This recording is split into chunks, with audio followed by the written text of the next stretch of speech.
संभल में हुआ है, संभल में हुआ नहीं है, कराया गया है। अफवाहों में होता कुछ नहीं है, अफवाहों से होता बहुत कुछ है। अगर पूरा घटनाक्रम आप देखेंगे, पहले तो 19 तारीख को फैसला सुनवाना कि उसका सर्वे होगा।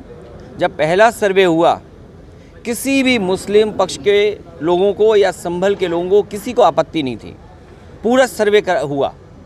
लेकिन पता नहीं क्यों फिर दोबारा सर्वे करने का फैसला लिया गया और दोबारा सर्वे हुआ। अगर दोबारा सर्वे की बात हुई तो कम से कम वहाँ पे जो ज़िम्मेदार लोगों थे उनसे बातचीत करनी चाहिए थी प्रशासन को, लेकिन बातचीत नहीं की। और फिर जो सर्वे टीम गई थी, क्या उसमें बीजेपी के कार्यकर्ता नहीं गए थे? सच्चाई तो ये है, जो प्रशासन छिपा रहा है, कि जितने लोग उसमें गए थे सर्वे में, पीछे से नारे लगा के जा रहे थे। जो नारे लगाने वाले थे उन पर कितनी कार्रवाई की है? क्या नारे लगाने वालों पर मुकदमे दर्ज हुए? क्या नारे लगाने वाले जो सर्वे टीम के साथ गए थे, क्या बीजेपी के कार्यकर्ता नहीं थे? क्या प्रशासन की आंख बंद है इस बात को लेकर के? और सोचिए आप पीजीआई में जाइए, नौकरी कहाँ की मिली? राजस्थान के लोगों को। आप लोहिया इंस्टीट्यूट चले जाइए लखनऊ में, वहाँ पर नौकरी किसको मिली है? राजस्थान के लोगों को। सैफई मेडिकल यूनिवर्सिटी में चले जाओ तो नौकरी किसको मिली है? राजस्थान के लोगों को। और फिर राजस्थान के लोग उनको बैठाया जिन पर प्रश्न लगता है, जो अधिकारी हैं वहाँ पर।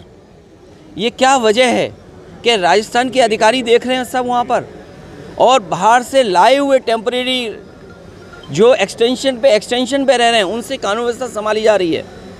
ये गंभीर बात है।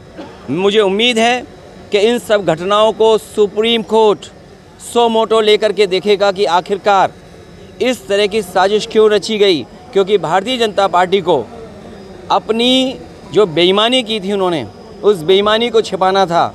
कोई दिल्ली का रास्ता इसी तरीके से दिल्ली तक पहुंचा था, कोई इसी तरीके से जहां पर अमन चैन को ख़त्म कर करके, भाईचारा ख़त्म कर करके दिल्ली तक पहुंचा था। आज लखनऊ वाले भी उसी रास्ते से दिल्ली पहुंचना चाहते हैं।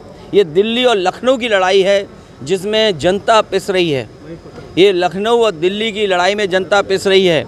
और सच्चाई तो ये है, अब देखते हैं कि राजधर्म कौन अपनाएगा, राजधर्म पर कौन चलेगा।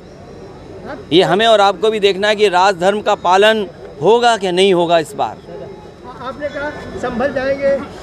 देखिए, उससे पहले जो मैंने बिंदु आपसे उठाए हैं कि जो लोग सर्वे टीम के साथ नारे लगाते हुए गए हैं, अगर पुलिस सीसीटीवी दिखा रही है तो अभी इंटरनेट खुलने दीजिए, न जाने कितने वीडियोस निकलेंगे जिसमें पुलिस के भी ऐसे वीडियोस होंगे। और सच्चाई तो ये है कि जो बोट की लूट हुई थी कुंदरखी में, जो बोट की लूट हुई थी मीरापुर में, जो बोट की लूट हुई आपके कटहरी में, आप में से कितने पत्रकार हो जो ये बात नहीं जानते हो?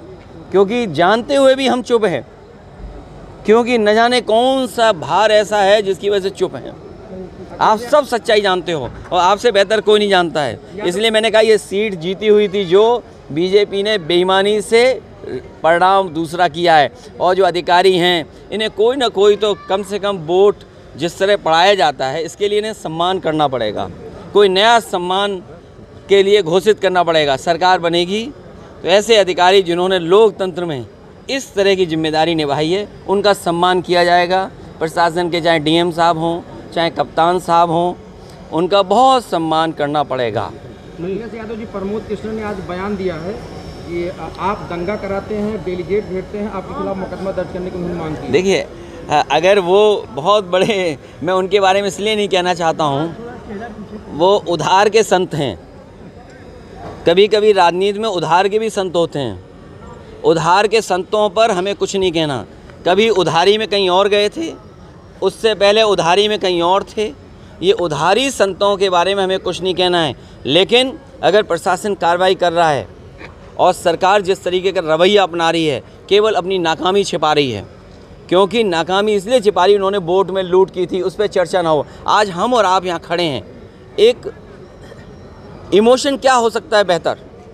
हमारे और आपके इमोशन के लिए क्या हम बोट पे चर्चा करें कि हमारी जो जमा मस्जिद या मस्जिद को लेकर के जो विवाद खड़ा कर दिया है, मस्जिद को लेकर के जो घटनाक्रम कर दिया है, आज अगर हम बोट की बात कहें तो शायद मतदाता नहीं सुनना चाहेगा। मतदाता सुनना चाहेगा कि क्या हुआ है मस्जिद को लेकर के। ये जानबूझ करके भारतीय जनता पार्टी कर रही है। और इतने ही कुछ करना है तो चीन की सीमा पे क्यों नहीं जाते हो आप? हमारा इतना बड़ा कैलाश पर्वत खड़ा है, वहाँ की चिंता किसी को नहीं, बीजेपी वालों को। क्या मानसरोवर के बारे में एक शब्द भी बीजेपी कह सकती है? कैलाश पर्वत को लेकर के अगर एक